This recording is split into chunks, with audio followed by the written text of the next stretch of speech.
According to new reports, most of Donald Trump's friends and allies, and of course his big mega donors, are currently begging him to please, for the love of God, be normal.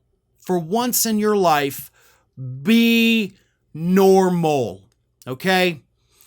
We're basically a month and a handful of days away from the 2024 election.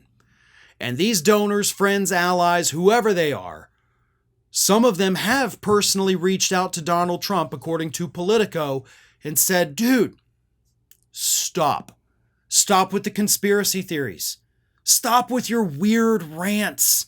Stop with the misogyny. Stop hanging out with people like Laura Loomer and Robert F. Kennedy Jr. Those weirdos are dragging you down. And of course, Donald Trump's not listening to any of them.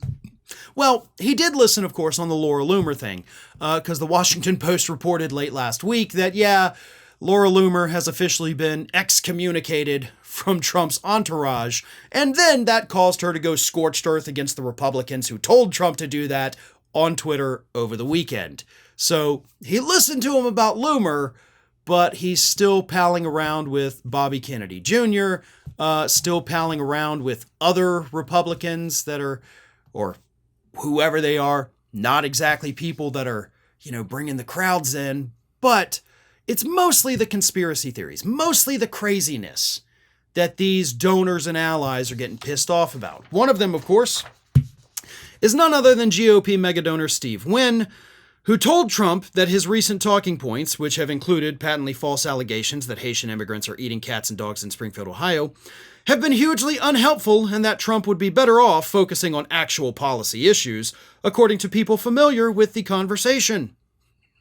Wynn's view is said to be echoed by more than a dozen Trump allies who have described the former president as reaching a crossroads, faced with the choice of continuing with the missteps that have overtaken the past several weeks of his campaign, or embracing a more calculated approach aimed at appealing to a small subset of undecided voters who are likely to sway the outcome of the election.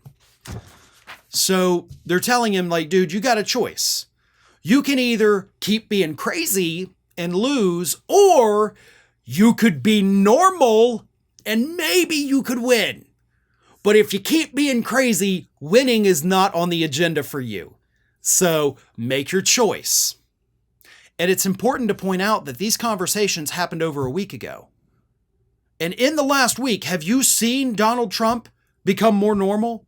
Right? Have I been sitting here doing segments every day like, oh my God, Trump is so super normal. He said a totally normal thing at a rally. No, that hasn't happened. If anything, he has actually gotten worse. He is spreading more conspiracy theories. He was out there this week saying that immigrants have now armed themselves with above military grade weapons, weapons that he claimed the military doesn't even have access to. And they're now taking over entire towns across the country with these machine guns. That hasn't happened. He made that up. But those are the kinds of lies and conspiracy theories that he pushes because he's not going to be normal. The I hate Taylor Swift post on Truth Social, that's not normal. Especially considering the fact that you did that 5.5 days after she endorsed Harris. It took you 5.5 days to come up with I hate Taylor Swift. Wow, that's just, your brain is totally firing on all cylinders here. But there's another thing I want to read you from this report. This is from Republican strategist David Urban, who says that his advice to Donald Trump is basically this.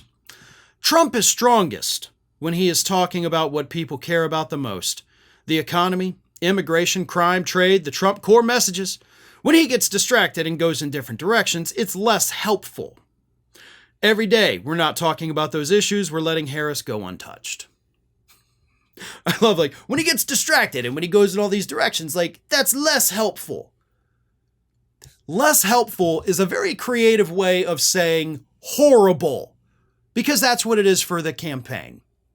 But once again, I'm going to have to point out how stupid all of these people are, starting with this Republican strategist. Trump is strongest when he is talking about what people care about the most, the economy, immigration, crime, trade. No! He is actually worse on it. Talking about immigration, what do you think the talking points of them eating cats and dogs were? That is what Trump says when he talks about immigration. The thing I just told you about, they got these machine guns that even the military doesn't have, and they're taking over cities. That's him talking about immigration. So when he talks about that issue, he goes crazy and dives into conspiracy theories because he has no high ground on the issue because he doesn't even understand it. Well, when he talks about trade, oh, you mean the 10 to 20% tariffs he wants to put on every good in this country? Or coming into this country? You want to talk about the fact that 400 economists came out in a letter this past weekend trashing his policies, telling us they would hit us with a possible depression? So you don't want him talking about trade. His trade policies, by the way, are what allowed companies like John Deere to move their manufacturing to Mexico. He signed the USMCA that prevents the government from hitting them with tariffs. He encouraged companies to outsource their manufacturing. You really want to talk about trade? We'll talk about trade, but he's not going to like it. How about the fact that he had to give farmers $28 billion in the last 2.5 years of his administration because his trade policies bankrupted them? A 25% spike in farming bankruptcies when Donald Trump was president because of his trade policies. You want to talk about trade? Let's talk about that. What about the economy? Oh, Trump knows a lot about the economy, right? Kind of like when he was asked a question this week, specifically, how would you lower grocery prices? And his brain completely malfunctioned and he started talking about how Harris isn't doing interviews. That's what happens when he talks about policy. What about at the New York Economic Forum, when he was asked, what are you going to do to lower childcare costs? And he started talking about oil and fracking. Yeah.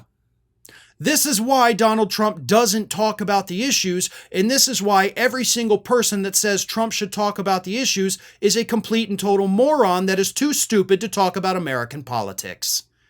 Because if you think that Donald Trump is strong on these issues, then you either have not been paying attention or you just woke up from a 9.5-year coma. I don't know which it is, but one of those has to be true.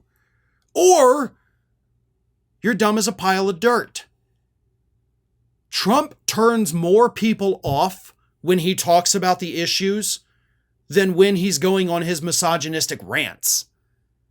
So it would be better for him politically to just keep being a weirdo than it would be for him to talk about issues. That's why he got hammered during the debate. That's why he can't do these long-form sit-down interviews where they ask him to lay out policy specifics. He's never laid out a specific because he doesn't have them. So can we please, in this last month and a couple days before the election, stop trying to change who this man is? He has been this way his entire life.